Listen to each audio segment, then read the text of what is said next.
মিথি এসে মাথায় হাত বোলায়। ঈশা কপালে চুমু খায়। প্রান্ত বোনের চোখের পানি মুছে দেয়।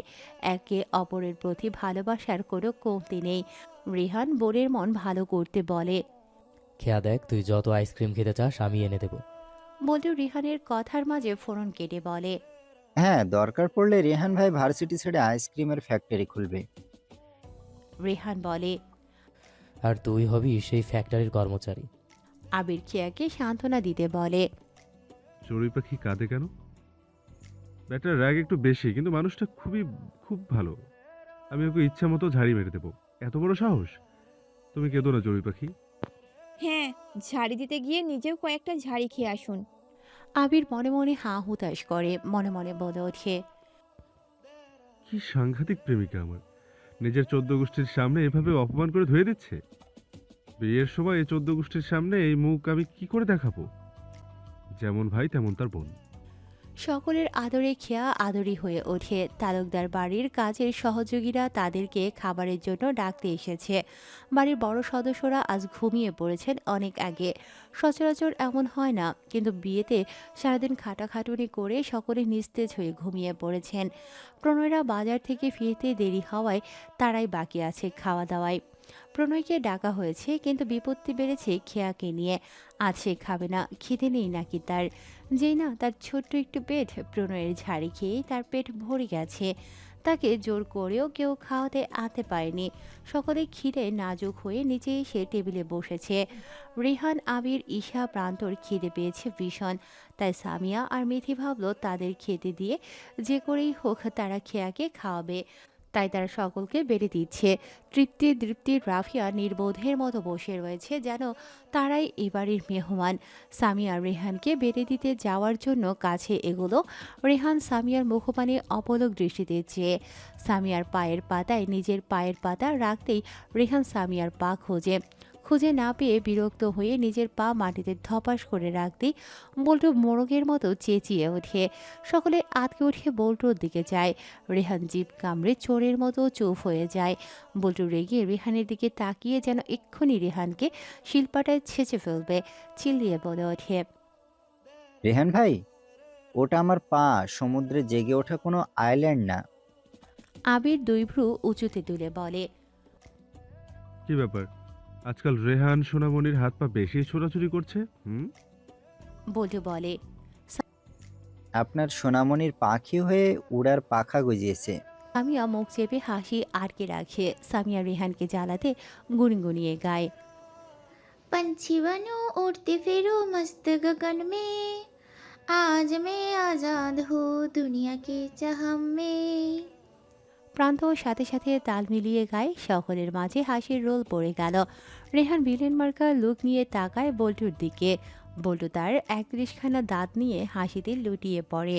সিঁড়ি বেয়ে ফোনের স্ক্রিনে চোখ রেখে নিচে নামে প্রণয়। তাকে দেখেই তৃপ্তি আর রাফিয়ার ঘুমে ধরা চোখ চকচক করে ওঠে। তীক্ষ্ণ চোখে চারপাশে অবলোকন করে গম্ভীর স্বরে জিজ্ঞেস করে। খেয়া কোথায়? মিথি জবাব দেয়। প্রণয় ভাই, খেয়া নাকি খাবে না। প্রণয়ের কপালে ভাঁজ পড়ে। আদল শক্ত হয়, দাঁড়িয়ে রয়। প্রণয় তার ভরাট গলায় মিথিকে বলে। একটা প্লেটে সব খাবার দে।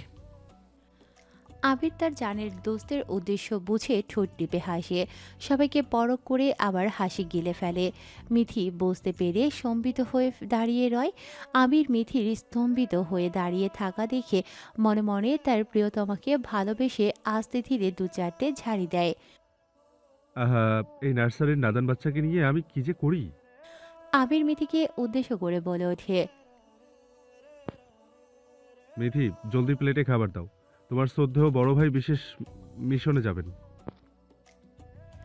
প্রণয় বাঁকা চোখে একবার আবিরের দিকে তাকালো। আবির ধরা পড়া চোরের মতো দৃষ্টি সরিয়ে নিয়ে কেসে উঠল। মিথির খাবার বাড়া হতেই প্রণয় প্লেট নিয়ে সোজা উপরে চলে যায়। সকলের দৃষ্টি প্রণয়ের যাত্রা পানে। সে চলে যেতেই সকলে আবার দৃষ্টি ফিরিয়ে টেবিলে আনলো। তাদের ইচ্ছে করছে প্রণয়ের পিছু যেয়ে একবার লুকিয়ে দেখতে, কিন্তু প্রণয়ের আজকের বাজারের দৃশ্য চোখের সামনে ভেসে উঠতেই সকলে চুপসে নিজেদের কৌতূহলকে দমিয়ে রাখতে খাওয়ায় মনোযোগী হলো। যেন এখন খাওয়াই দুনিয়ার সব থেকে বড় কাজ। অথবা তারা কৌতূহল দমিয়ে রাখতে নিজেদের বুঝ দেয় যে তারা দীর্ঘ কয়েক মাস না খেতে থেকে আজ ভালো মন্দ কিছু খেতে পেয়েছে। কিন্তু এত কিছু ভেবেও তাদের প্রণয় ভাই প্লেটে খাবার নিয়ে কোথায় যাচ্ছে সেই কৌতূহল দমে না। খেয়ার দরজা আটকানো, দরজায় বাড়ি পড়ল একটি, কিন্তু ভেতর থেকে কোনো পদক্ষেপ দেখা গেল না। বাইরে দাঁড়ানো মানুষটি এবার শক্ত হাতে বাড়ি বসালো দরজায়। খেয়া জলদি এসে দরজা খোলে, সামনে দেখেই সে চমকে ওঠে। তার সামনে প্রণয় দাঁড়িয়ে আরও অবাক করার বিষয় দেখে খেয়ার চোখ ছানা বড়া হয়, কারণ প্রণয়ের হাতে ভাতের প্লেট। সে মাথা তুলে প্রণয়ের শক্তপোক্ত অদলখানি দেখে। প্রণয় ধারালো কণ্ঠে বলে ওঠে, ফুলের মালা দিয়ে বরণ করবি বলে সামনে দাঁড়িয়ে আছিস, সর সামনে থেকে। খেয়া সরে দাঁড়ায়, প্রণয়কে ভেতরে ঢুকতে দেয়। খেয়া বুঝতে পারছে না কিছুই। প্রণয় সব কিছু রেখে ঘুরে দাঁড়ায়, একদম তীক্ষ্ণ তার দৃষ্টি। খেয়া সেই দৃষ্টি দেখে ভড়কে যায়। প্রণয় কাট কাট গলায় প্রশ্ন ছুড়ে দেয়, খেতে যাসনি কেন? আপনার ঝাড়ি খেয়ে পেট ভরে গেছে, ভাত খাওয়া তো বিলাসিতা। প্রণয় ভ্রু কুঁচকে তাকায়। খেয়া এবার ছাদের ঘটনা মনে হতেই প্রণয়কে জ্বালাতে ইচ্ছে করে। তার বাদর মন উড়ন্ত তেলা বোকার ন্যায় আঁকুপাকু করে প্রণয়কে তাড়াবাঁকা কথা বলে জ্বালাতে। খেয়া বলে ওঠে, আপনাকে কেউ টেবিলে খেতে জায়গা দেয়নি? জায়গা না পেয়ে আপনি আমার ঘরে এসেছেন? প্রণয় বাঁকা চোখে তাকায়, ঘুরে সে সোফায় পায়ের উপর পা তুলে বসে। তার হাত দুটো সোফার এড়িয়ে বসে হেলান দিয়ে বিন্দাসভাবে বসে। তার ভরার গলায় বলে, যত দ্রুত সম্ভব ভাত খেয়ে শেষ করবি, প্লেটে যেন একটা তারাও না থাকে। Mind it. খেয়ার মলিন মুখে জবাব, আমি ভাত খাবো না। শেখ প্রণয় সাহারিয়ার ধৈর্যের পরীক্ষা নিস না। খেয়া ভাবে থাক হয়েছে, হিংস্র সিংহকে আর জাগানোর কাজ নেই। তবে সে প্লেট হাতে না নিয়ে মাথা নিচু করে বসে থাকে, যেন সে প্রণয়ের কথা পাত্তাই দিচ্ছে না। ভাবে নিজেরও তো একটা প্রেস্টিজ আছে, উনি খেতে বললেই কি হাবাতের মতো সঙ্গে সঙ্গে খেতে হবে? তারও তো একটা মান সম্মান আছে নাকি? চারপাশ স্তব্ধ দেখে খেয়া একবার মাথা তুলে তাকায়, দেখে প্রণয় তার সোজা বসিয়ে তাকিয়ে আছে একদম স্বাভাবিক মুখে, কিন্তু তার বাস পাখির ন্যায় ধারালো আর তীক্ষ্ণ দৃষ্টি খেয়ার দিকে, যেন শুধু খেয়ার সাহস কতদূর তাই পর্যবেক্ষণ করছে। খেয়া দেখেই ভয়ে ভাতের প্লেট হাতে নেয়। এখনও প্রণয় তীক্ষ্ণ দৃষ্টিতেই একভাবে তাকিয়ে আছে। খেয়া দ্রুত ভাত খায়। খাওয়া পর্যন্ত প্রণয়ের সেই একই বাস পাখি মার্কা চাহনি। ভাত খাওয়া শেষ হতেই খেয়া তাকায় প্রণয়ের পানে। প্রণয় সোজা উঠে ঘর থেকে বেরোলো। প্রতিদিন সকালে পাখির কলকাকলি আর মিঠি রোদের ঝলকানিতে ঘুম ভাঙলেও আজ খেয়ার ঘুম ভাঙল হইচই শুনে। বাইরে এখনো ভোরের আভাস, এখনো সূর্যোদয় ঘটেনি। নিচ থেকে আওয়াজ আসে। খেয়া আড়মোড়া ভেঙে ওঠে। পাশে বিছানা খালি দেখে অবাক হয়। মিঠি সামিয়া কেউ নেই বিছানায়, অথচ খেয়া প্রতিদিন তাদের আগে ঘুম থেকে ওঠে। ভীষণ আওয়াজ হচ্ছে নিচে। খেয়া ঘুমু ঘুমু চোখে ঘর থেকে পা ফেলতেই দেখে প্রান্ত দৌড়ে আসে। ছেলেটার ফর্সা মুখ লালচে হয়ে আছে, বেশ উত্তেজিত মনে হলো। এসেই উপর হয়ে দুপায়ে ভর দিয়ে দাঁড়িয়ে হাঁপিয়ে উঠে বলে, খেয়া আপু, জলদি নিচে চলো। খেয়া বিচলিত হয়ে জানতে চায়, কি হয়েছে প্রান্ত? নিলয়ের বাবা লোকজন নিয়ে এসেছে বাড়িতে। খেয়ার হৃদয় আটকে ওঠে। সে এক ছুটে দৌড়ে সিঁড়ি বেয়ে নামে। পেছনে প্রান্তও ছুট লাগালো। খেয়া দৌড়ে এসে থমকে দাঁড়ায় বারান্দায়। সকলেই দাঁড়িয়ে আছে। নিলয় আর নিলয়ের বাবা তাদের গ্রামের লোকজন নিয়ে উঠোনে দাঁড়িয়ে। নিলয়কে মারার অভিযোগে দলবল নিয়ে এসেছে। বারান্দায় দাঁড়িয়ে তালুকদার বাড়ি ও শেখ বাড়ির লোকজন। বড়রা সামনে দাঁড়িয়ে আর তাদেরই পেছনে দাঁড়িয়ে আছে ছোট বড় সকলে। আফতাব শেখের মুখ গম্ভীর আর থমথমে। নিলয় আর নিলয়ের বাবা লোকজন নিয়ে এসেছে। অভিযোগ নিয়ে এসেছে যে প্রণয় নিলয়কে পিটিয়েছে। প্রথমে এমন অভিযোগ শুনে তালুকদার বাড়ি আর শেখ বাড়ির গুরুজনদের মুখ হাঁ হয়ে গেছে। তারা বুঝতেই পারছেন না যে প্রণয় কেন মেরেছে নিলয়কে। আসলে তারা তো গত রাতের বাজারের ঘটনা জানেই না। আর এমন কাকডাকা ভোরে ঘুম থেকে উঠেই এমন একটা সংবাদ শুনে তারা বুঝতেই পারছেন না আসলে বিষয়টা কি। ছেলের নামে এমন অভিযোগ শুনে আফতাব শেখ গুরু গম্ভীর রূপ ধারণ করেছেন। ছেলে তার শুরু থেকেই এমন ডানপিটে আর মারামারিতে ওস্তাদ। প্রণয়ের এসব মারামারির ইতিহাস বেশ কয়েক বছর আগের, কিন্তু বিগত বেশ কয়েক বছর তো এমন কিছু শোনেননি। আর তারা আত্মীয়ের বাড়িতে এসে এমন অভিযোগ শুনে তার মাথা কাটা যাচ্ছে। তিনি ভেবেই উত্তেজিত হচ্ছেন। খেয়া ভয়ে স্তম্ভিত, মনে মনে আল্লাহকে ডাকে। নিলয়দের দলবলের মধ্যে একজন চিল্লিয়ে বলে উঠল, এত বড় সাহস, চেয়ারম্যানের পোলার গায়ে হাত! তার সাথে তাল মিলিয়ে বাকি লোকজনও হরদমে চিল্লিয়ে উঠল। নিলয়ের চাহনিগুলো আজ খুব অন্যরকম, যেন প্রতিশোধের আগুন লেগেছে।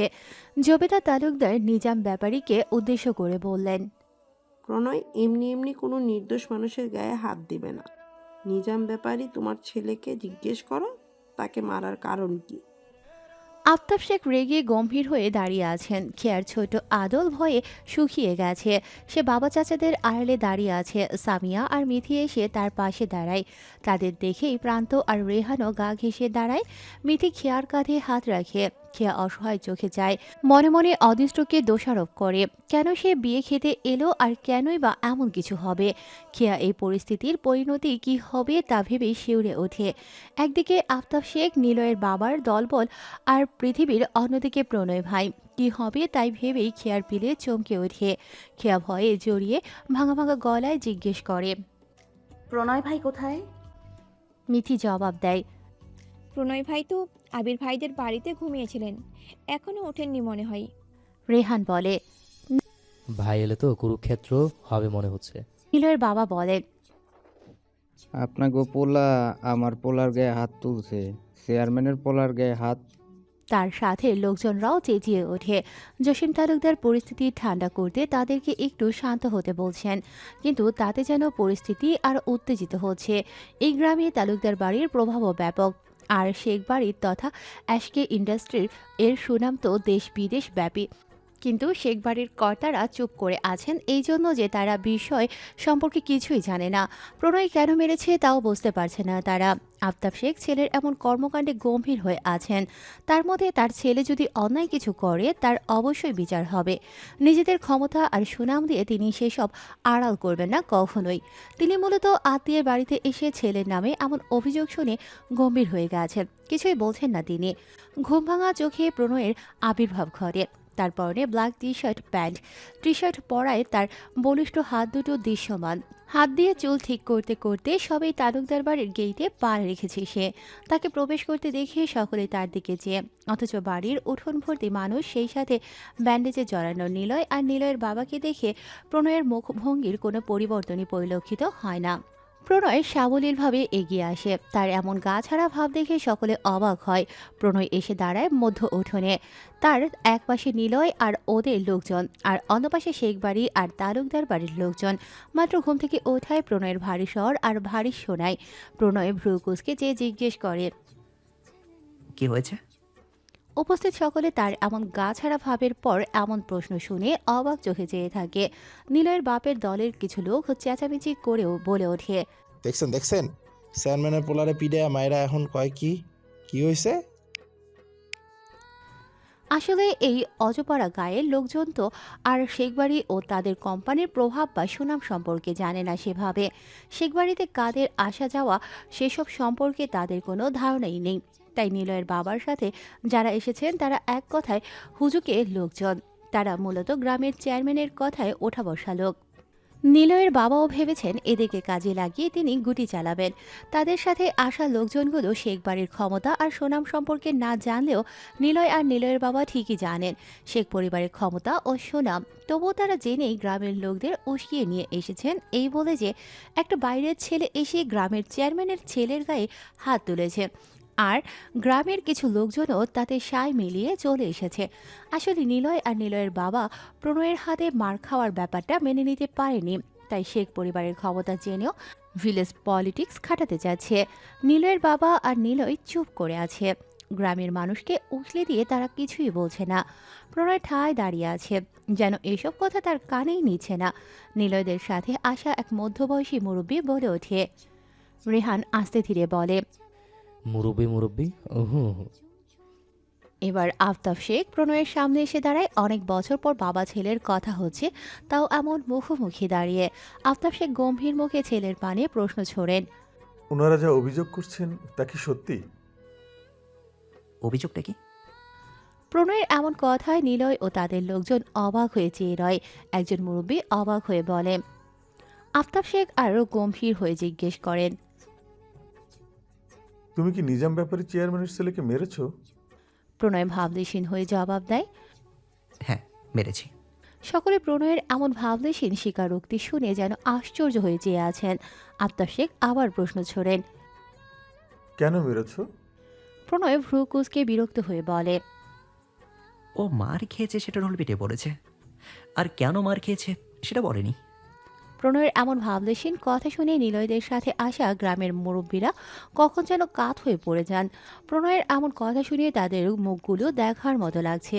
তাদের মুখ দেখে রেহান আর প্রান্ত বলে, এই না হলো শেখ প্রণয় শাহরিয়ার। বাবা চাচারা সামনেই আছে, খেয়াল হতেই তারা মেনা বিড়ালের মতো চুপসে গেল। প্রণয় নিজাম ব্যাপারীকে উদ্দেশ্য করে বলে, আপনার ছেলে আর ওর চরিত্র দুটোতেই সমস্যা, দুটোই ঠিক করতে বলবেন। আমি ঠিক করতে গেলে কিন্তু ভালো কিছু হবে না। নীলের বাবা পরিস্থিতি হাতের মুঠোয় থেকে বেরিয়ে যাচ্ছে দেখে তাদের এলাকার এমপি আহসান হকের কাছে ফোন লাগালেন। এমপিকে জানিয়ে প্রণয়ের ব্যবস্থা করবেন ভাবলেন।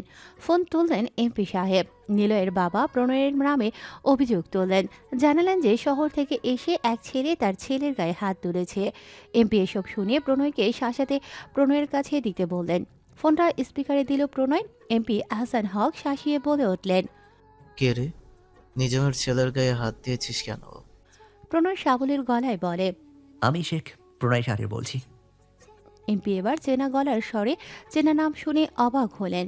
তিনি কিছুটা দ্বিধা সংকোচে পড়ে বললেন, শেখ প্রণয় শাহরিয়ার? হ্যাঁ, SK group and industries. MP এবার হেসে বলে উঠলেন, আরে প্রণয় যে আমার সাথে দেখা করবে কবে তাই বলো। তোমাদের কোম্পানির সাথে সামনের মাসে একটা ডিল করবো ভাবছি। তা তোমার বাবা কেমন আছেন? প্রণয় বাবার দিকে আর চোখে তাকিয়ে বলল, ভালো আছে। এমপি আহসান হক আবার জিজ্ঞেস করলেন, কোনো সমস্যা হয়েছে কি প্রণয়? না, তেমন কিছু নেই। আপনি সামনের সপ্তাহে আমাদের বাড়িতে আসবেন। এমপির সাথে প্রণয়ের এতক্ষণের কথা শুনে নিলয়দের সাথে আসা গ্রামের লোকজনগুলো চোখ কপালে তুলে তাকিয়ে আছে। প্রণয় ফোন নিজাম ব্যাপারীর দিকে দেয়। নিজাম ব্যাপারী কানে নিতেই এমপি বলে ওঠেন, প্রণয়ের মতো ছেলে দুটো পাওয়া যাবে না। তোমার ছেলেকে মেরেছে যেহেতু তোমার ছেলের নিশ্চয়ই দোষ আছে। এমপি ফোন রেখে দিলেন। নিলয় আর নিলয়ের বাবা আর সাথে গ্রামবাসীরা থতমত খাওয়া মুখ নিয়ে দাঁড়িয়ে আছে। আফতাব শেখ প্রণয়কে জিজ্ঞেস করলেন, কেন মেরেছ? একটা মেয়েকে বাজে ইঙ্গিতে বাজে কথা বলেছে। খেয়া কৃতজ্ঞতার চোখে তাকায় প্রণয়ের পানে। সে জানতো প্রণয় কখনোই এমন একটা অস্বস্তিকর বিষয়ে বড়দের সামনে খেয়ার নাম কখনোই বলবে না। আফতাব শেখ জানতে চান, কাকে বলেছে? প্রণয় বাবার এমন কথা শুনে বিরক্ত হয়। কাকে বলেছে সেটার থেকেও কোন সাহসে বলেছে সেটা জানা জরুরি নয় কি? প্রণয় এবার শান্ত গলায় নিজাম ব্যাপারীকে উদ্দেশ্য করে বলে। নিজাম ব্যাপারীর মধ্যে অনুশোচনার ছায়া দেখা গেল। প্রণয় এবার নিলয়কে উদ্দেশ্য করে বলে, আজ আপনার মেয়েকে কেউ বাজে কথা বলে আপনি তাই কি করতেন? আপনার ছেলে বোঝেনি যে ও কত বড় দুঃসাহস করেছে। ছেলে যে এখনো সোজা হয়ে দাঁড়িয়ে আছে সেই জন্য কিছু সৎকা দিয়ে দেবেন। গ্রামবাসীদের মধ্যে একজন বলে ওঠে, তুই কালকে যা বলেছিস তারপরও যে এখনো দাঁড়িয়ে আছিস এটাই তো সৌভাগ্য। আমার সঙ্গে খেলতে আসিস না, সোজা বাউন্ডারির বাইরে চলে যাবি। তারা আরও উল্টো নিলয়ের দোষ বলে ওঠেন। নিজাম ব্যাপারী নিজের ভুল বুঝতে পেরে অনুতপ্ত হয়ে ক্ষমা চেয়েছেন। তিনি গ্রামবাসীদের নিয়ে ফিরে গেছেন। প্রণয় এবার আফতাব শেখের দিকে একবার তাকিয়ে সোজা উপরে চলে গেল। অথচ শেখ বাড়ি ও তালুকদার বাড়ির লোকজন স্তম্ভিত হয়ে দাঁড়িয়ে আছেন। আফতাব শেখ বুঝলেন ছেলে তার মারামারি তো এমনি এমনি করে না, অন্যায় দেখলে তবেই করে। জবেদা তালুকদার বলেন, বলেছিলাম না আমার নানা ভাই কোনো ভুল করবে না। খেয়া যেন এতক্ষণে জান ফিরে পেল। প্রান্ত চিল্লিয়ে বলে ওঠে, ভোরের ঘটনা মিটে গেছে। বাইরে ঝড়ো হাওয়া বইছে এখন। আকাশ গোমঠ মেঘলা, পাখির কুঞ্জন, ধূসর মেঘের মিশেল, শীতল বাতাস শৈলে শিহরণ খেলে যায়। আফতাব শেখরাও 3 ভাই আজ ফিরে যাবেন। অফিসের জরুরি মিটিং অ্যাটেন্ড করতে হবে। তারা কর্মব্যস্ত মানুষ, নিজেদের যত্নে করা প্রতিষ্ঠান নিয়ে সারাদিন ব্যস্ত থাকেন। বিয়েবাড়িতে এসেও যেন তাদের কাজের চিন্তা। সকলের বাধা নিষেধ না শুনে আজ তারা ফিরছেন। প্রণয়ও তার কাজের প্রতি বেশ দায়িত্বশীল। তবে আজকের দিন সে থাকবে, কাল বিকেলে সকলকে নিয়ে সে বাড়ি ফিরবে। আফতাব শেখরা জবেদা তালুকদার এবং সকলের থেকে বিদায় নিয়ে গাড়ি নিয়ে বেরিয়ে পড়েছেন। আবার কোনো ঝামেলা করো না, আমার কাছে কিন্তু সব খবর আসবে। প্রণয়ের দৃষ্টি অন্যদিকে রেখেই শান্ত গলায় জবাব দেয়। এত দুশ্চিন্তা নিয়ে না ফিরে গিয়ে এখানেই একটা তদন্ত কমিটি গঠন করো। জানতেন ছেলে এমন কিছু নিশ্চয়ই বলবে। বহু বছর সেভাবে মন খুলে কথা না হলেও এই দু একটা কথাতেও ছেলের সাথে তিনি কখনোই পেরে ওঠেন না। এত বছর এত কিছু জেনেও ছেলের কাছে তিনি সর্বদাই এক ধাপ পিছনে পড়ে থাকেন। ছেলের সাথে কত বছর মন খুলে কথা হয় না, ছেলের মুখে কত বছর বাবা ডাক শোনেন না। আজ যে এত বছর পর ছেলে এই যে যা দুটো কথা বলেছে, এতেই আফতাব শেখ শান্তি পান। আজ তালুকদার বাড়ির লোকজন জুথিকে শ্বশুর বাড়ি থেকে আনতে যাবে। এখন বেলা 11:20। বেলা বাড়ার সঙ্গে সঙ্গে ভোরের সেই থমথমে তালুকদার বাড়ি এখন হইচয়ে ভরপুর। ছোট বড় সকলে প্রস্তুত হচ্ছে। খেয়ারা গোসল সেরে সাজগোজ করছে। খেয়ার পরনে আজ মেরুন রঙের সুন্দর কারুকাজ করা লেহেঙ্গা। তারা আজ লেহেঙ্গা পরবে সকলে, তাই মিঠি, সামিয়া আর ঈশাও লেহেঙ্গা পরেছে। মিঠি গোলাপি রঙের, সামিয়া নীল রঙের আর ঈশা সোনালী রঙের লেহেঙ্গা পরেছে। তাদের ঠিক বিপরীত পাশের ঘরটা প্রণয়দের জন্য বরাদ্দ হওয়ায় সেখান থেকে প্রান্তর গলার স্বর ভেসে আসে। সে চিৎকার করে খেয়াকে হাঁক ডাকছে। প্রান্তর এমন আহাজারি শুনে দ্রুত পায়ে প্রান্তর ঘরে ছুটল। ছেলেটা এমনই, কোনো জিনিসের খেয়াল রাখবে না। চশমা খুঁজে পাচ্ছে না, সঙ্গে সঙ্গে খেয়াপু কলম খুঁজে পাচ্ছে না। খেয়াপু ঘুম থেকে উঠে ব্রাশ খুঁজে পাচ্ছে না, তখনও খেয়া এটাকে প্রান্তর জন্মগত স্বভাব ভাবলেও প্রান্ত এটা নিজের জন্মগত অধিকার ভেবে বসে আছে। এই যে এখন এই মুহূর্তে এসে পাঞ্জাবির পাজামা খুঁজে না পেয়ে মুরগির মতো চেঁচাচ্ছে, এতে খেয়া বিরক্ত হয় না মোটেও, বরং ভাই বোনদের সে ভীষণ ভালোবাসে। খেয়া ত্রস্ত পায়ে এগিয়ে গিয়ে প্রণয়দের ঘরের দরজার সামনে দাঁড়িয়ে সামনে লক্ষ্য করে সে দীর্ঘশ্বাস ছাড়ে। 14 বছরের বালক প্রান্ত চোখে চশমা গুজে দাঁড়িয়ে আছে। তার পরনের উপরিভাগে পাঞ্জাবি হলেও নিচে কোমরে গামছা পেঁচিয়ে ধরে আছে প্রান্ত। খেয়া আসতেই প্রান্ত অভিযোগের সুরে জানায়, খেয়াপু আমার পাঞ্জাবির পায়জামা খুঁজে পাচ্ছে না। খুঁজে দেখছি, দাঁড়া। খেয়া এসেই প্রান্তর লাগেজ খুঁজতে লাগলো। প্রান্তর সেই কাঙ্ক্ষিত পায়জামা। সে বিছানার ওপর লাগেজ রেখে পিছু ঘুরে খুঁজে চলেছে। প্রান্ত এক কোণে দাঁড়িয়ে শক্ত করে কোমরে পেঁচানো গামছার গিট ধরে আছে, যেন একরাশ ভয় মনে নিয়ে। প্রণয় সুদূর পদযুগল নিয়ে ত্রস্ত ঘরে ঢোকে, সাথে আবির, রেহান আর বল্টু। প্রণয়ের আঁখি যুগল থমকে যায় ঘরে অবস্থানরত কন্যাকে দেখে। দ্রুতই আবার আঁখি যুগল শান্ত শিথিল হয়। মেরুন রঙে রঞ্জিত এক কন্যা, পিছু ফিরে আছে, তার পিঠ বেয়ে নেমেছে পাহাড়ি ঝর্ণার ন্যায় মেঘবরণ কেশ। আবির খেয়াকে এভাবে পিছু ফিরে তীব্র মনোযোগী হয়ে খুঁজতে দেখে জিজ্ঞেস করে, কি ব্যাপার চড়ুই পাখি, এভাবে তীব্র মনোযোগ দিয়ে কি খুঁজছো? খেয়া কিছুটা চমকে উঠে পিছু ফিরে যায়। প্রণয়ের সাথে রুদ্ধশ্বাস আঁখি মিলন ঘটল তার। প্রণয় শটান দাঁড়িয়ে দৃষ্টি খেয়াতে নিবদ্ধ। খেয়া সামনে তাদের দেখে বলে, প্রান্তর পাঞ্জাবির পায়জামা খুঁজছি আবির ভাই। এবার আবির, রেহান, বল্টুর চোখ গেল সেই এক কোণায় আড়ালে আবডালে পাঞ্জাবি আর কোমরে গামছা পেঁচানো প্রান্তর দিকে। প্রান্ত তো এদের হাত থেকে বাঁচতেই এক কোণায় গিয়ে চোরের মতো দাঁড়িয়েছিল। এখন যেন তাদেরকে দেখেই প্রান্ত আরও দেয়ালের কোণায় গিয়ে মিশে গেছে। আবির উৎসাহিত কণ্ঠে জিজ্ঞেস করে, আরে প্রান্ত, তুই তো ভিজে ফ্যাশন ডিজাইনার হয়ে গেছিস রে। পাঞ্জাবি আর কোমরে গামছার কম্বিনেশনে তোকে তো অ্যাটম বোম লাগছে রে। রেহান জিজ্ঞেস করে, রেহান ভাই, ওর কোমরে তো লুঙ্গি নেই, আছে গামছা, তাহলে তো গামছা ড্যান্স হয়ে যাবে। বল্টু বলে ওঠে। একটা হলেই হলো। রেহান এবার সতর্ক সুরে প্রান্তকে বলে, প্রান্ত আবহাওয়া সুবিধার না, জড়ো হাওয়া উঠছে, গামছা শক্ত করে ধরিস, আবার খুলে না পড়ে যায়। আবির বলে, প্রান্ত ঢেকে রাখ, সব ঢেকে রাখ। তোর এই রূপ দেখে জ্যোতির শ্বশুরবাড়ির মেয়েরা অজ্ঞান হয়ে লুটিয়ে পড়বে। তখন তো তুই ডিজে ফ্যাশন ডিজাইনার থেকে অজ্ঞান পার্টি হয়ে যাবি তো। প্রান্ত তাদের এসব বেফাঁস কথাবার্তা শুনে চশমার ভেতর থেকে সরু চোখে তাকায়। তাদের ছেলেদের এসব বেফাঁস কথাবার্তা শুনে খেয়ার চোখ ছানা পড়া হয়ে গেছে। অস্বস্তিতে হাত থেমে গেছে। প্রণয়ের দৃষ্টি সেদিকে থাকায় খেয়ার হাত থামায় সে ভ্রু কুঁচকে বাঁকা চোখে আবিরদের দিকে তাকায়। প্রণয় এতক্ষণ এসব কানে না নিলেও এবার নিরেট স্বরে গর্জে উঠল, স্টপ দিস ননসেন্স। থামবি তোরা? প্রণয়ের রাম ধমক শুনে রেহান আর বল্টু ম্যানা বিড়ালের মধ্যে চুপসে গেল। আবির প্রাণপ্রিয় বন্ধুর নিকট হতে এমন ঝাঁঝালো ধমক শুনেও নির্লজ্জ বেহায়ার মতো দাঁত গেলাতে লাগলো। প্রণয়ের আশকারা পেয়ে প্রান্ত ভাইয়ের কাছে অভিযোগের সুরে বলে ওঠে, ভাই দেখো না কিভাবে আমাকে ইফটিচিং করছে। আবির প্রান্তর এমন অভিযোগ শুনে হেসে হেসে বলে, তা তো মেয়েদের করে, তুই যে মহিলা আগে বুঝিনি কেন? প্রণয় শান্ত কণ্ঠে আবিরকে উদ্দেশ্য করে জবাব দেয়। কারণ তোর নিজের জেন্ডারই ভেজাল আছে। প্রণয়ের এমন বাণীতে আবির নিজের ভ্রুজোড়া আকাশে তুলে হতভম্ব হয়ে প্রণয়ের দিকে তাকায়। প্রান্তর, রেহান, বল্টু হাসিতে ফেটে পড়ে। আবির মনে মনে প্রণয়কে নিয়ে হাঁ হুতাশ করে। শালা 2 দিন পর তোর বোনকে বিয়ে করতে যাচ্ছি, আর তুই এভাবে আবার মানিজ্জত খেয়ে সাবান ছাড়া ধুয়ে দিলি। অনেক খুঁজে খেয়া প্রান্তর পাজামা খুঁজে পেয়েছে। প্রান্ত পাজামা পরতে ওয়াশরুমে গেছে। খেয়া পাজামা খুঁজে দিয়ে দ্রুত স্থান ত্যাগ করেছে। রেহান বল্টুর কোলে মাথা দিয়ে শুয়ে আছে, পায়ের উপর পা তুলে।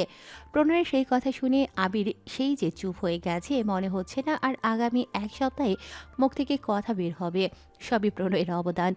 আবির যেন কোনো বিরহে ছ্যাঁকা খেয়ে ব্যাকা হয়ে দেয়ালে পিঠ এলিয়ে হেলান দিয়ে দাঁড়িয়ে আছে, আর কতক্ষণ পর পর বিলাপ করছে। এত বছরের বন্ধুত্ব এভাবে সাবান ছাড়া ধুয়ে মুছে ফেললি? তোর হৃদয় স্টিলের তৈরি। প্রণয় সোফায় বসে সেসব শুনে স্মিত হাসে। তালুকদার বাড়ি ও শেখ বাড়ির সকলে প্রস্তুত হয়েছে। তালুকদার বাড়ির গেইটে কয়েকখানা গাড়ি। সকলে এসে একজোটে দাঁড়ালো। রেহান তার প্রিয়তমার পানে তাকায়। সামিয়া মিষ্টি হাসি। মিথিও মেয়েদের চোখের আড়ালে প্রেমিক পুরুষের চোখে চোখ মেলায়। সকলে গাড়িতে উঠল।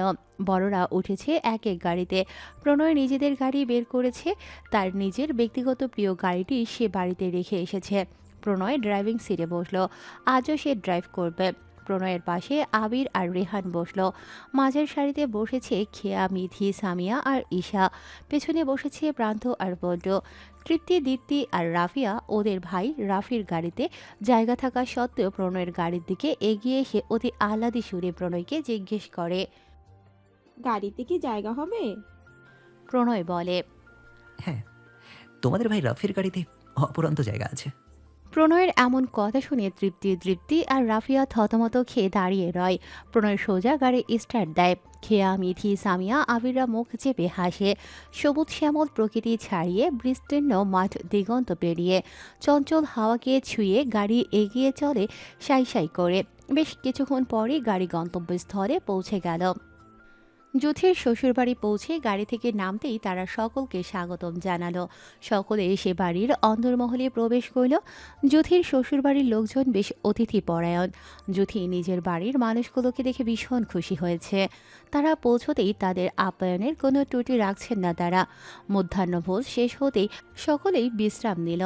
শিমুল গাছের নিচে শুভ্র পাঞ্জাবি পরে প্রণয় অদূরেই দাঁড়িয়ে আছে, সাথে আবির, রেহান আর যুথির স্বামীর রাকিব। খেয়া জানালার আড়াল হতে উকি দিয়ে প্রণয় পুরুষকে দেখে হৃদয় প্রশান্তিতে শীতল হয়। বক্ষ পিঞ্জরে শীতল বাতাস ছুঁয়ে যায়। এই মানুষটিকে চোখ বন্ধ করে বিশ্বাস করা যায়। বর্তমান পৃথিবীর বিশুদ্ধতম পুরুষ মনে হয়, যে কখনো তার ক্ষতি চাইবে না। খেয়ার ভাবনায় ভাটা পড়ে সামিয়ার ডাকে। আকাশ মেঘলা, বৃষ্টির আবির্ভাব হয়নি, তবে হবে হবে বলে মনে হচ্ছে। তালুকদার বাড়ি আর শেখ বাড়ির লোকজন যুথিদের নিয়ে ফিরবেন। যুথির শ্বশুরবাড়ি থেকে বিদায় নিয়ে সকলে গাড়িতে উঠছে। এই দফায় বাঁধল বিপত্তি। এতগুলো মানুষকে কোন গাড়ির কোথায় বসবে তাই নিয়েই হৈ হৈ শুরু হয়ে গেল। আসার সময় এত মানুষ, তবে এখন যাবার সময় আরও বেশি মানুষ হচ্ছে, কারণ যুথির স্বামী আর ছোট 2 ননদ যাচ্ছে সাথে। আসার সময় জায়গা হলেও এবার কেন যেন জায়গা হচ্ছে না। যুথির স্বামী রাকিব জানালো সে বাইক নিয়ে আসে, কিন্তু প্রণয় বলল তারা গাড়িতে যাবে, আর রাকিব জামাই হয়ে একা বাইকে যাবে তা মোটেও ভালো দেখায় না। প্রণয় জানালো, রাকিব, তুমি গাড়িতে বসো, আমি বাইকে করে আসছি। সকলে প্রণয়ের সাথে একমত হলো। প্রণয়, বল্টুর মা, নিজের মা চাচিদের আর মিথির মামাতো 2 ভাই এক গাড়িতে, রেহান, জবেদা, তালুকদার ও মামা মামিদের এক গাড়িতে, যুথিদের এক গাড়িতে, তৃপ্তি, রাফিয়ারা আর মিথি, আবির, সামিয়া ওদের সকলকে এক গাড়িতে বসিয়েছে। ঠিকঠাক করে সকলকে বসিয়ে দিয়েছে এক গাড়িতে। আন্ডা বাচ্চারা সকলেই বসেছে। প্রণয় বাইকে চড়ল। প্রণয়ের পরনে সাদা পাঞ্জাবির হাতা কোনোই পর্যন্ত ফোল্ড করা, চোখে ব্ল্যাক সানগ্লাস, বাম হাতের কবজায় হাত ঘড়ি। প্রণয় যে বাইক স্টার্ট দেবে সেই মুহূর্তেই দেখা গেল কোনো গাড়িতেই খেয়ার জায়গা হচ্ছে না। খেয়া অসহায় হয়ে দাঁড়িয়ে।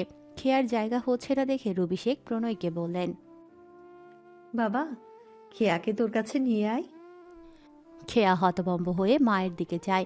বড়দের গাড়ি ছেড়ে চলে গেছে। প্রণয় ভাইয়ের সাথে তাকে বাইকে করে ফিরতে হবে ভেবেই খেয়ার কেমন যেন লাগছে।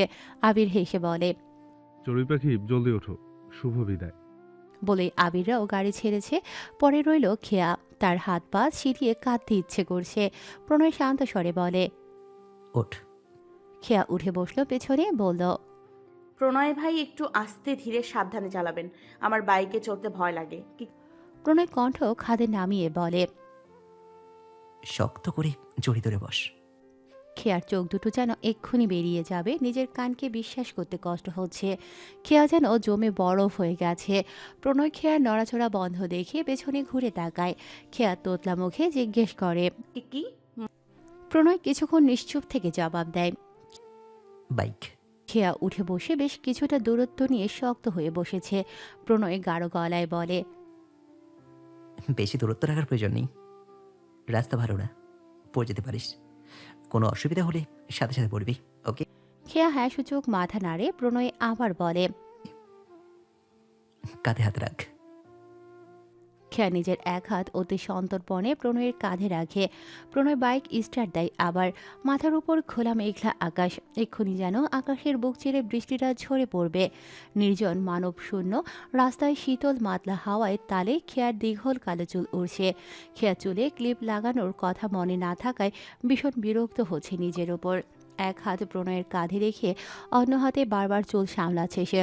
কিছু চুল উড়ে গিয়ে প্রণয়ের কানের কাছে গিয়ে ছুঁয়ে দিচ্ছে। কিছু দূর গিয়ে প্রণয় বাইক থামালো। হঠাৎ মাঝপথে বাইক থামায় খেয়া কিছুটা অবাক হলো। প্রণয় বাইক থেকে নেমে শটান হয়ে খেয়ার মুখোমুখি দাঁড়ালো। খেয়ার চোখে বিস্ময়। প্রণয় কিছুক্ষণ শান্ত চোখে চেয়ে থেকে ঘোর লাগা গলায় জিজ্ঞেস করে, চুল বাঁধিসনি কেন? খেয়া মাথা নিচু করে ধীর কণ্ঠে বলে, মনে ছিল না। প্রণয় এখনও শীতল শান্ত দৃষ্টিতে একভাবে চেয়ে খেয়ার পানে। এমন শীতল আবহাওয়ায় প্রণয়ের এমন শান্ত শীতল চাহনি দেখে খেয়ার শরীর জুড়ে শিহরণ বয়ে যায়। হৃৎপিণ্ডের গতি ত্বরান্বিত হচ্ছে যেন। খেয়া ঢোক গিলে গলা ভেজায়। প্রণয় জিজ্ঞেস করে, কি মনে ছিল না যে তোর মাথায় চুল নেই, নাকি ক্লিপ বাঁধিসনি সেটা? প্রণয়ের মুখ থেকে এমন কথা শুনে খেয়া বাঁকা চোখে তাকায়। প্রণয় খেয়ার বাঁকা চোখের চাহনি দেখে হঠাৎই প্রণয় ঘুরে রাস্তার ওপাশে দৃষ্টি দিল। প্রণয় স্লোত গলায় বলে, এখানেই তারা অপেক্ষা করবে, আমি আসছি। খেয়া পিছনে গিয়ে বলে, কোথায় যাচ্ছেন? আসছি। খেয়া কৌতূহলী চোখে চেয়ে প্রণয়ের ওপারে যাওয়া দেখে। আকাশে ধূসর মেঘের ঘনঘটা। খেয়া অস্থির মন নিয়ে স্থির পায়ে দাঁড়িয়ে রয়। খেয়া মনে মনে বলে, আপনার জন্য আমি শত জনম অপেক্ষা করতে রাজি। কিছুক্ষণ পরই প্রণয় এলো। খেয়া নিজের চোখকে বিশ্বাস করতে পারছে না। শুভ্র পাঞ্জাবি পরিচিত সুদর্শন শ্যামসুন্দর প্রণয়ের হাতে একগুচ্ছ লাল শাপলা। খেয়া বিস্ময়ে অভিভূত। সে এ কোন প্রণয়কে দেখছে। খেয়া হা করে চেয়ে আছে। প্রণয় খেয়াকে এভাবে চেয়ে থাকতে দেখে বলে, খিদে পেয়েছে? হাঁ করে আছিস কেন? খেয়া নিজের হা হওয়া মুখ বন্ধ করে কৌতূহলী হয়ে জিজ্ঞেস করে, এত সুন্দর শাপলাগুলো দিয়ে কি করবেন? প্রণয়ের জবাব, বাড়ি নিয়ে তোকে ভেজে খাবো। খেয়ার হৃদয়ে যেন কাটা চামচ বিঁধল। সে আটকে উঠে বলে, এত সুন্দর চমৎকার শাপলা আমি কিছুতেই আপনাকে ভেজে খেতে দিব না। প্রণয় বাইকে হেলান দিয়ে দাঁড়িয়ে একটা শাপলার ডগা ভেঙে যত্ন হাতে মালার মতন বানায়। বাকি শাপলাগুলো সে বাইকের ওপর রাখে। খেয়া মনোযোগী হয়ে দেখে। শেষ হতেই প্রণয় খেয়ার দিকে এগিয়ে আসে। খেয়া হঠাৎ এমন হওয়ায় দুপা পিছিয়ে যায়। প্রণয় আরও দুপা এগিয়ে আসে। প্রণয় ঘুরে দূরত্ব রেখেই খেয়ার পেছনে দাঁড়ায়। খেয়ার দীঘল কালো কেশ অতি যত্নে আগলে নেয়। খেয়া শিহরিত হয়। হৃৎপিণ্ডের গতি বেড়ে যায়। হাত পা কাঁপে, গলা শুকিয়ে কাঠ হয়। প্রণয় পুরুষালী হাতে খোপা বাঁধে। লাল শাপলার মালা জড়িয়ে দেয় খোপায়। খেয়ার হাত পা অসাড় হয়ে আসে। প্রণয় খোপা বেঁধেই সরে আসে। খেয়া এখন স্তম্ভিত হয়ে দাঁড়িয়ে রয়, যেন সময় থমকে গেছে। যেন সে কোনো ভ্রমে ছিল এতক্ষণ, কিংবা ভাবে এসবই হয়তো তার অবচেতন মনের নিছক কল্পনা। প্রণয় পুরুষকে এই রূপে দেখে নিজেকে বিশ্বাস করতে সক্ষম হয় না। কিন্তু হিম শীতল বাতাস শরীর ছুঁয়ে বুঝিয়ে দেয় যে এ কল্পনা নয়, বরং প্রকৃত বাস্তব। খেয়া দ্বিধায় পড়ে খোপায় হাত দেয়। হ্যাঁ, এই তো খোপা বাঁধা, তাতে লাল শাপলা গোজা। প্রণয় বাইকে হেলান দিয়ে দাঁড়িয়ে দৃষ্টি খেয়াতে নিবদ্ধ। খেয়া অস্ফুট স্বরে আওড়ায়, লাল শাপলা কোথায় পেলেন?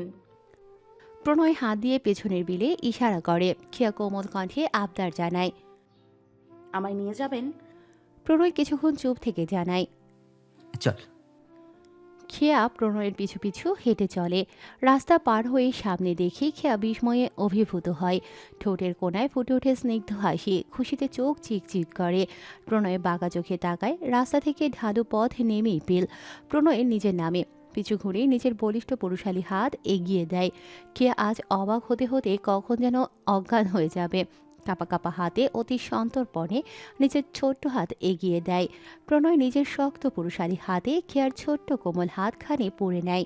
সাবধানে হাত ধরে নামিয়ে নেয় খেয়াকে। খেয়া চোখের সামনে এত চমৎকার লাল শাপলার বিল দেখে খুশিতে আত্মহারা হয়ে যায়। খেয়া হাত দিয়ে একটি শাপলা তোলে, তার ছোট্ট অদলখানি খুশিতে রাঙিয়ে যায়। হঠাৎ আকাশে মেঘের গর্জন শুনে কিছুটা ভয় পেয়ে বলে, আমাদের তো বাড়ি যেতে হবে প্রণয় ভাই। প্রণয়ের দৃষ্টি সম্মুখে। সুঠাম দেহের প্রণয় শটান হয়ে দাঁড়িয়ে আছে। দৃষ্টি খেয়াতে এনে ভিড়ায়।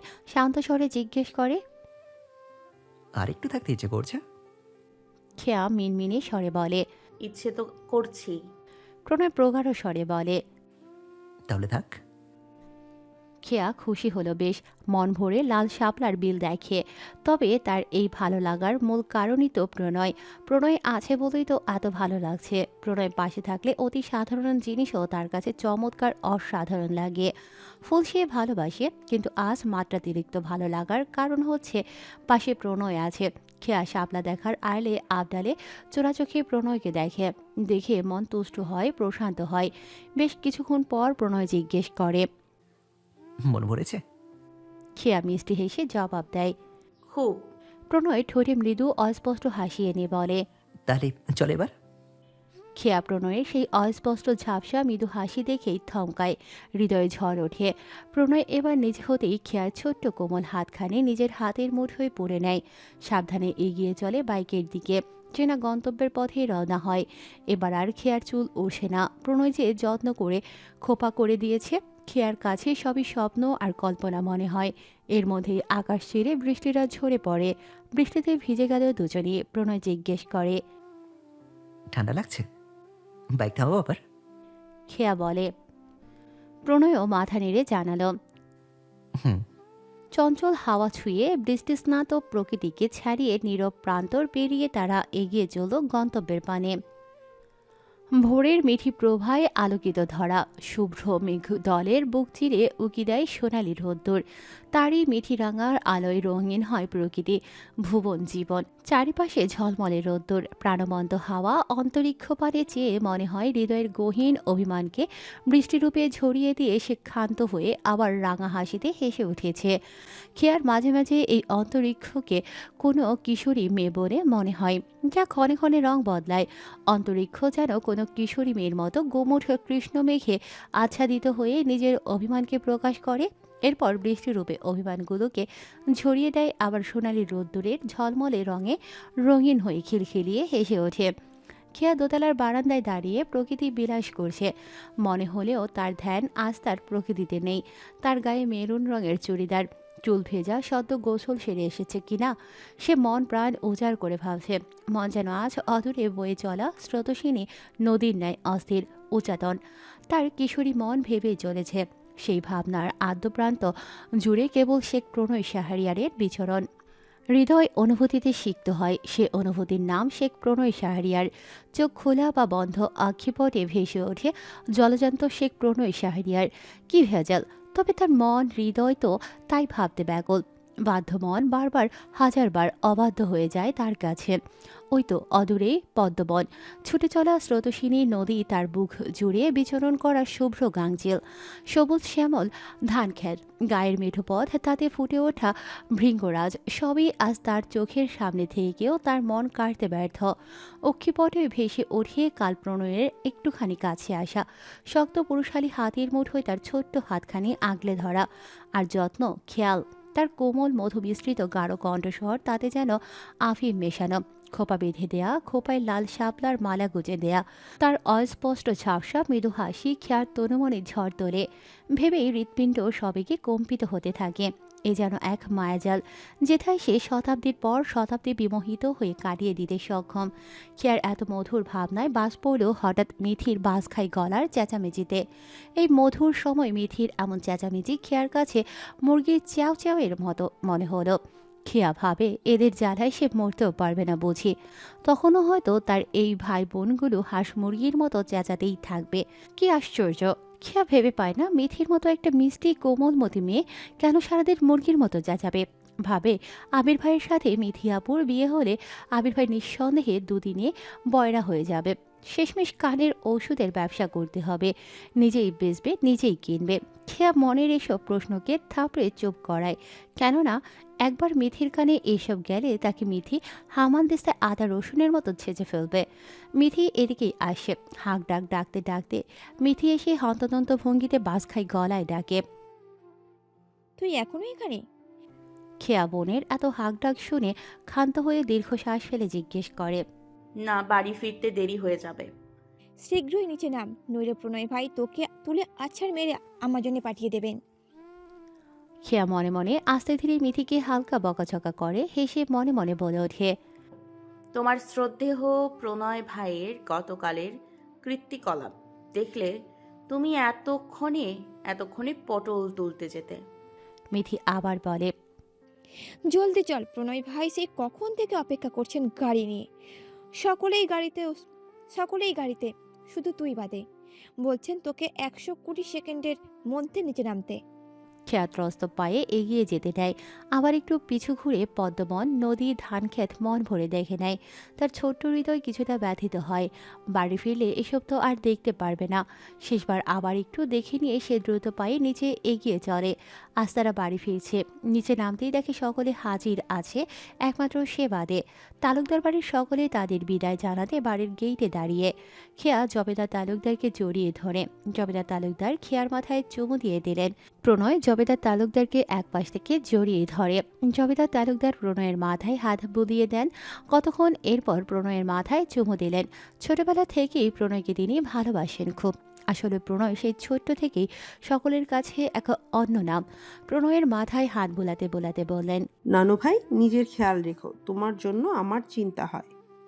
প্রণয় অস্পষ্ট মৃদু একদম ক্ষণস্থায়ী হাসি টেনে বলে, আমার জন্য চিন্তা করো না, তুমিও নিজের যত্ন নিও, ঠিক মতো খাওয়া দাওয়া করো। আমি তোমাকে কয়েকদিন পর নিতে আসবো, ওকে? সকলের থেকে বিদায় নিয়ে তারা তাদের চিরচেনা গন্তব্যের পথে পা বাড়ালো। খেয়া গাড়িতে উঠে বসে, প্রণয় উঠে ড্রাইভিংয়ে সিটে বসলো। ছোটরা সকলে এক গাড়িতে উঠেছে, আর প্রণয়ের মা চাচিরা, বল্টুর বাবা মা, আবিরের মা এক গাড়িতে উঠেছেন। আফতাব শেখ সকালেই ড্রাইভারকে পাঠিয়েছেন তাদের জন্য। ছোটদের গাড়িতে সব বসেছে একভাবে, প্রণয়, আবির, রেহান, বল্টু, প্রান্ত, ঈশা, খেয়া, সামিয়া, মিথি। আবির মিররে প্রিয়তমার মুখপানে চায়, তার প্রিয়তমা ও লাজুক হেসে শুভ দৃষ্টি সেরে ফেলে। এদিকে সামিয়া আর রেহানও প্রেম বিনিময়, ঘর সংসার সবই সেরে ফেলেছে যেন। খেয়া তাদের এসব ভাবভঙ্গি দেখে খেয়া মনে মনে ভাবে, একবার প্রণয় ভাই ওদের এসব জানতে পারলে ওদের ঠ্যাং ভেঙে হাতে ধরিয়ে দেবেন। গাড়ি এগিয়ে চলে, গ্রামীণ পরিবেশকে ছাড়িয়ে শহরের দিকে অগ্রসর হয়। খেয়া জানালা দিয়ে চলন্ত গাড়িতে বসে স্থানের পরিবর্তন দেখে। দীর্ঘ সময় গাড়ি চলতে চলতে শহরের মধ্যে এসে থেমেছে। এতক্ষণ অবশ্য তারাও থেমে থাকেনি, হাসি হই হুল্লোড় করে পুরো সময়টাকে মাতিয়ে রেখেছিল। প্রণয় আর আবির নেমে তাদের সকলের জন্য স্ন্যাক্স কিনে আনলো। আবার পিচঢালা রাস্তার গাড়ি সাই সাই করে সমস্ত কিছুকে পালাক্রমে পিছনে ফেলে এগিয়ে চলল। দীর্ঘ পাড়ি দিয়ে তারা তাদের কাঙ্ক্ষিত গন্তব্যে পৌঁছে গেল। সেই চিরচেনা শহর, সেই চিরচেনা রাস্তা, বাড়ি যেথায় তাদের জন্ম বেড়ে ওঠা। গাড়ি থেকে নেমে সকলে ক্লান্ত হয়ে বাড়িতে প্রবেশ করল। ফ্রেশ হয়ে খেয়ে দিয়ে তারা বিশ্রাম নিল। খেয়েও নিজের ক্লান্ত দেহটাকে বিছানায় এলিয়ে দিতেই ঘুমের দেশে পাড়ি জমালো। বিকেল হতেই খেয়ার ঘুম ভাঙল। পাশে শুয়ে থাকা সামিয়া আর মিথি তখনও ঘুমের ঘোরে। নিচে ড্রয়িং রুমের বড়দের আড্ডার আসর বসেছে, বাড়ির রমণীদের আড্ডা। সেটায় আছেন তার মা চাচিরা, বল্টুর মা ও খালা। এটা তাদের ড্রয়িং রুমের চিরচেনা রূপ অবশ্য। খেয়া নিজের ফোন হাতে নিল, আবার কি যেন মনে হতেই রেখে দিল। বারান্দায় গেল। বারান্দায় দাঁড়িয়ে দেখতে পেল প্রণয়কে। সে বাগানে বসে, সামনে ল্যাপটপ, সাথে আবির আর রেহান আছে। সন্ধে হতেই খেয়া, মিথি আর সামিয়া গল্প করতে বসলো। আজকে আর কেন যেন পড়তে বসতে ইচ্ছে করছে না। জার্নি করে এসে শরীরে অলসতা বাসা বেঁধেছে যেন। নিজেকেও আর জোর করলো না আজ সে। হঠাৎ মিথির ফোন স্ক্রিনে আলোকিত হলো। সঙ্গে সঙ্গে আবহাওয়ার মতো মিথির মুখও বদলে গেল। ভীষণ রেগে গেছে মনে হচ্ছে। খেয়া লক্ষ্য করলো সবটাই। সামিয়া জিজ্ঞেস করলো, কি হচ্ছে মিথি আপু? মিথি রেগে মেগে আগুন হয়ে উঠল। দেখ কি হয়েছে। বলে নিজের ফোনের স্ক্রিন তাদের দিকে ঘুরিয়ে দেখালো। খেয়া বিচক্ষণ চোখে দেখলো সাথে সামিয়াও। আবিরের একটা পোস্টে মেয়েরা তাকে ভালোবাসা দিয়ে উড়িয়ে ফেলেছে। আবিরও সেখানে সিঙ্গেল ভদ্রলোকের ন্যায় তাদের হেসে হেসে ধন্যবাদ জানিয়েছে। কি ভালোবাসা! সেটা দেখেই মিথির মাথা আগ্নেয়গিরি হয়ে গেছে। খেয়া জানে তার বোন যেমন শিশুদের মতো কোমলমতি, তেমনি কখনো কখনো কচুরলতি। খেয়া কোনোমতে মিথিকে ঠান্ডা করেছে। খেয়া মনে মনে বলে, হয়েছে আবির ভাই, স্বাগতম। আপনার এক পা আজ কবরে। রাত হয়েছে বেশ। আবির চলে গেছে অনেক আগে বল্টুদের বাড়িতে। শেখ বাড়ির খাওয়া দাওয়াও শেষ। খেয়া আর সামিয়া কোনো মতে মিথিকে বুঝিয়ে জোর করে খাইয়েছে। কিন্তু মিথি নাছোড়বান্ধা। সে নাকি আজকে আবিরকে আজকের মধ্যেই সামনে না পেলে একেবারে পোস্টমর্টেম করে ফেলবে। সামিয়া মুখ চেপে ঠোঁট কামড়ে হাসে। খেয়ার এসব শুনে হেসে গড়াগড়ি খেতে ইচ্ছে করে, তবুও নিজেকে সংযত রাখে, কেননা তার বোন রেগে আছে। হাসা মারাত্মক বিপজ্জনক। খেয়া মুখে হাসি চেপে মনে মনে বলে, আবির ভাইকে পোস্টমর্টেম করলে বিয়ে করে সংসারটা করবি কার সাথে? মিথির রাগের অবস্থা বেগতিক। মিথি আজ এক্ষুনি আবিরকে তার সাথে দেখা করতে বলেছে। খেয়া আর সামিয়া মিথির আড়লে লুকিয়ে আবিরকে ফোন লাগালো। এত রাতে আবির ফোন পেয়ে লাফিয়ে উঠল। ফোন ধরতেই খেয়া ফোন স্পিকারে দিয়ে বলে উঠল, আবির ভাই, আপনি যে শত নারীর ভালোবাসা পেয়ে আকাশে উড়ে গেছেন, এবার একটু দয়া করে মাটিতে নামুন। আবির লাফিয়ে উঠে জিজ্ঞেস করে, কেন চড়ুই পাখি, কি হয়েছে?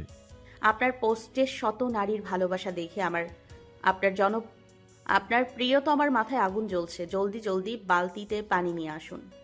আবির প্রিয়তমার কথা মাথায় আসতেই খাট থেকে ধপাস করে পড়ে গেল। ফোনের এপাশ হতে খেয়া আর সামিয়ার বুঝতে বাকি রইল না যে আবির তার প্রিয়তমার অগ্নিময় রাগের কথা শুনে খাট থেকে ধপাস করে নিচে পড়ে গেছে। সামিয়া বলল, আবির ভাই, মিথি আপু কিন্তু আপনাকে আজকের মধ্যে সামনে না পেলে পোস্টমর্টম করবে বলেছে। আবিরের হেসকি উঠে গেল এসব শুনে। খেয়া বলে, আপনি এক্ষুনি আসুন। আবির বলে। খেয়া আর সামিয়া আবিরের কথা শুনে হাসিতে ফেটে পড়ে। খেয়া বলে, শুলে চড়ালে তো পরে মরবেন, কিন্তু পোস্টমর্টেম করলে তো আগে মরতে হবে। আবির বলে। এখানে কি করে আসবো? সামিয়া বলে, আমরা ওসব জানি না আবির ভাই। আপনার প্রিয়তমা আপনি এসে শান্ত করবেন, ব্যাস। আবির ঢোক গিলে বলে। ঠিক আছে, আসছি। খেয়া বলে, আপনি পাশের বাড়ির ছাদে আসুন, আমরা মিথি আপুকে নিয়ে আসছি। মিথিওয়াজকে আবিরের মন কলিজা ফ্যাপসা দেখে ছাড়বে। দাঁতে দাঁত পিষে বলে, দেশপ্রেমিক হয়ে গেছে, শত মেয়েকে একাই ভালোবাসতে চাই। আসুক আজকে। আবির দোয়া কালেমা পড়ে চোরের মতো দেয়াল বেয়ে পাশের বাড়ির ছাদে উঠেছে। খেয়া সামিয়া অনেক বুঝিয়ে মাথা ঠান্ডা করে মিথিকে নিয়ে এসেছে। মিথি আবিরকে দেখতেই যুদ্ধে ঝাঁপিয়ে পড়ল যেন। খেয়া সামিয়া কোনো মতে ঠান্ডা করে মিথিকে। আবির ওই ছাদ থেকে ভয়ে ভয়ে রয়ে শয়ে ডেকে ওঠে, প্রিয়তমা, এত রাগ করো না, প্রেশার বেড়ে যাবে তো। মিথি দাঁতে দাঁত চেপে বলে, প্রেশার ধুয়ে পানি খাবো আমি? দেশপ্রেমিক হয়ে গেছো, একটা কলিজা নিয়ে হাজার নারীকে ভালোবাসতে চাও? না না প্রিয়তমা, আমার বুকে একটাই কলিজা, আর তা শুধুই তোমার নামে। তুমি চাইলে দলিলও দেখাতে পারি।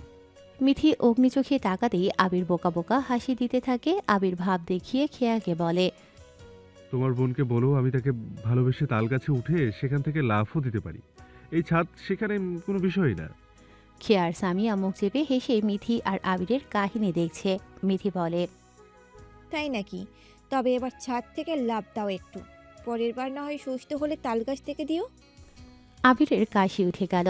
হঠাৎ সিঁড়িঘরের গেট খোলার আওয়াজ পেতেই সকলের হৃদয় ছ্যাদ করে ওঠে। খেয়া বলে ওঠে, নিঃসন্দেহে প্রণয় ভাই। আবিরের চক্ষু চড়ক গাছ। সামিয়া বলে, আবির ভাই জলদি পাঠান।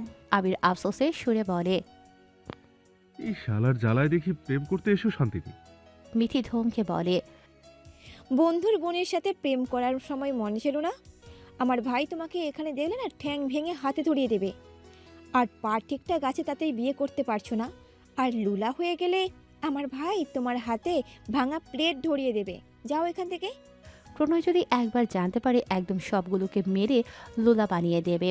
খেয়ার কলিজায় যেন কেউ হাতুড়ি পেতে আছে। আবির দেয়াল টপকে চোরের মতো নামতে গিয়ে একতলা থেকে ধপাস করে পড়ে গেল। খেয়া, মিথি, সামিয়া দ্রুত নিচে তাকিয়ে দেখলো আবির মাটিতে চিৎপটাং।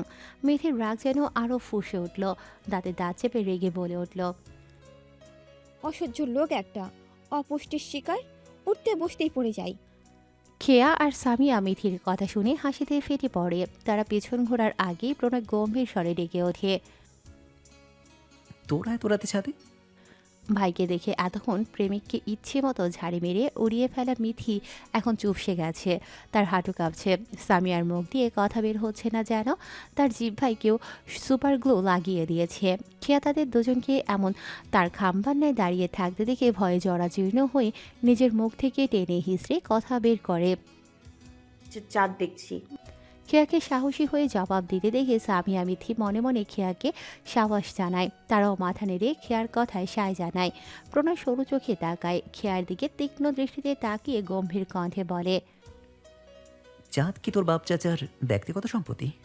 খেয়া ফেবাচাকা খেয়ে প্রণয়ের কথায় জিজ্ঞেস করে। মানে? প্রণয় ভ্রুকুচকে বলে, বাপ চাচার ব্যক্তিগত সম্পত্তি না হলে অমাবস্যা রাতে তোরা চাঁদ দেখতে এসিস? প্রণয়ের কথা শুনে খেয়া, মিথি, সামিয়া একসাথে তিনজনই আকাশের দিকে তাকালো।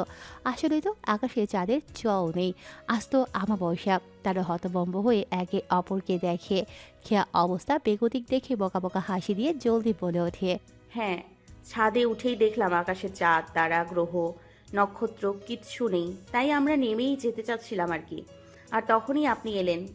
কি টাইম সেন্স আপনার, অসাধারণ। প্রণয় কিছুক্ষণ তাদের পরখ করে কিছুক্ষণ চুপ থেকে বলে, ঠিক আছে, যা। খেয়া, মিথি, সামিয়া যেন যান হাতে করে পালালো। মিথি নামতে নামতেও আবিরকে ঝাড়ি মারল কয়েক ঘা।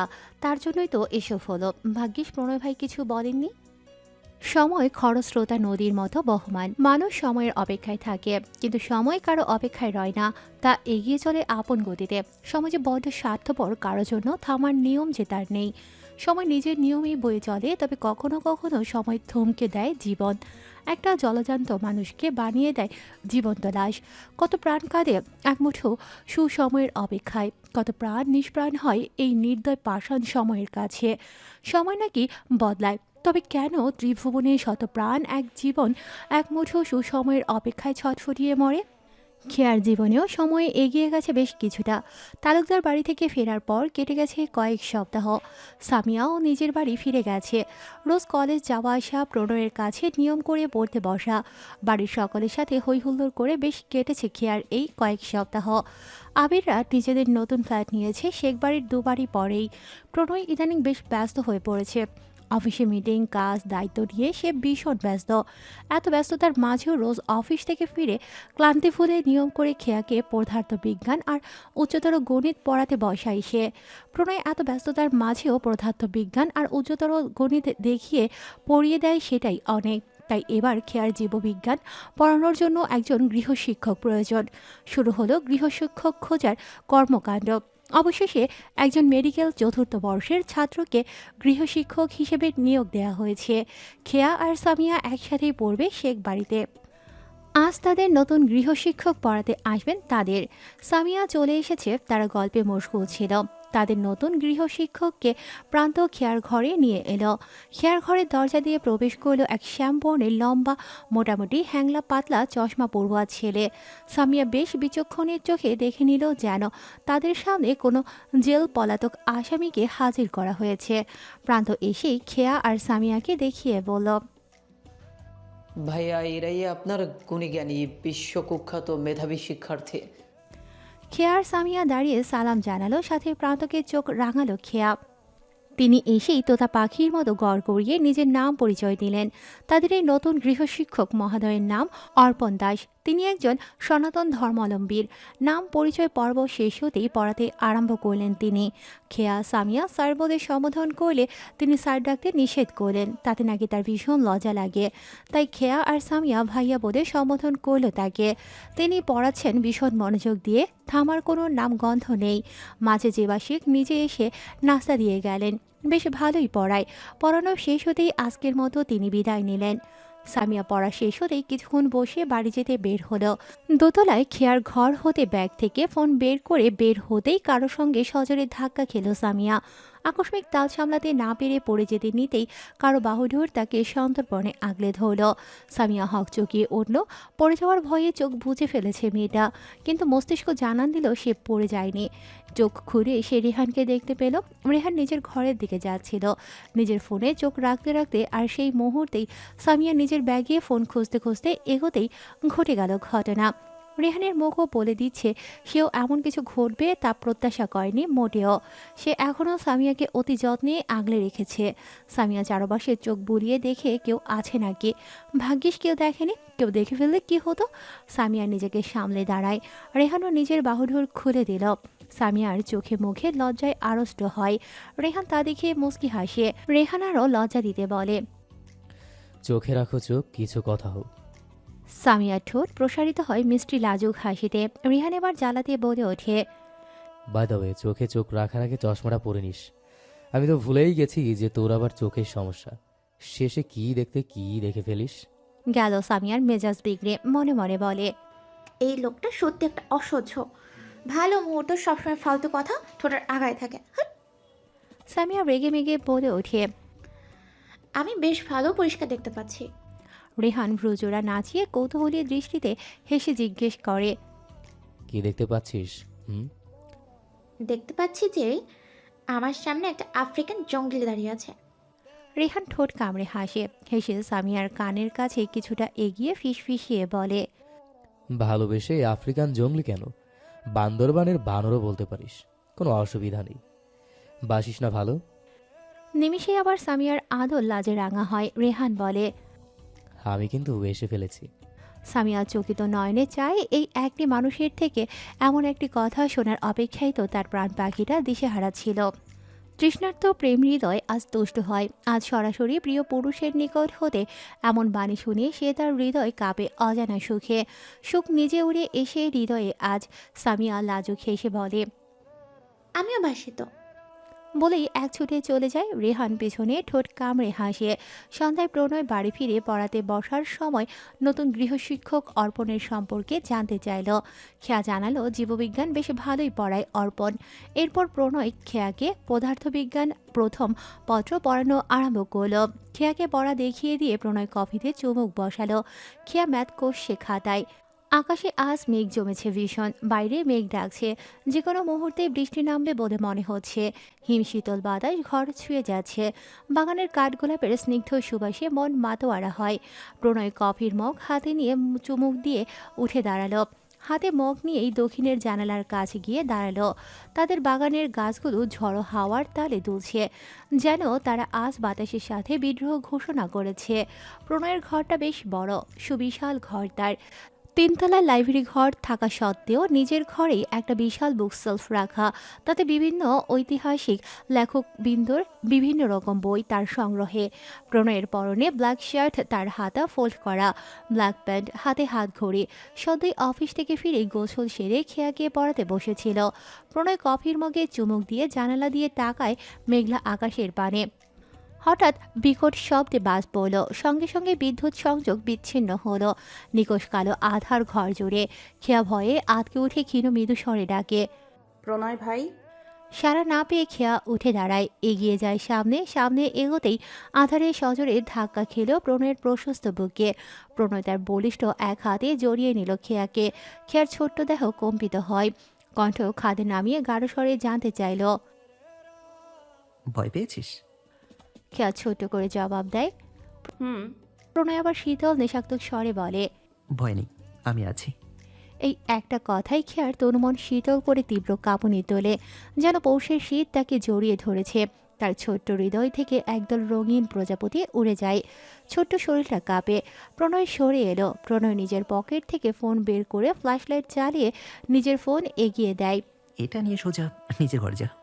খেয়া বাচ্চাদের মতো পাল্টা জিজ্ঞেস করে, আধারে আপনার কষ্ট হবে না? আমার দুঃখ কষ্ট ভাবাই তোকে? খেয়া জবাব খুঁজে পায় না। ব্যথিত হৃদয়ে মনে মনে বলে, আপনি যে আমার কি তা যদি একবার বুঝতেন। আচ্ছা প্রণয় ভাই, আপনি তো সবার সব বোঝেন, আবার সবও বোঝেন, তবে মনের ভাষা কি বোঝেন না? খেয়া প্রস্থান করল। সকাল হতেই আবার শেখ বাড়ি ব্যস্ত হয়ে উঠল। বাড়ির গিন্নিরা কাজে লেগে পড়েছেন। আফতাব শেখ, ইয়াসিন শেখ আর শাহেদ শেখ বাগানে বসেছেন নিয়ম মাফিক। রাতের বৃষ্টির পর পরিবেশ এখনও বেশ শীতল। আফতাব শেখ পত্রিকা নিয়ে বসেছেন, ইয়াসিন শেখ বই পড়ছেন আর শাহেদ শেখ বাগানে হাঁটাহাঁটি করছেন।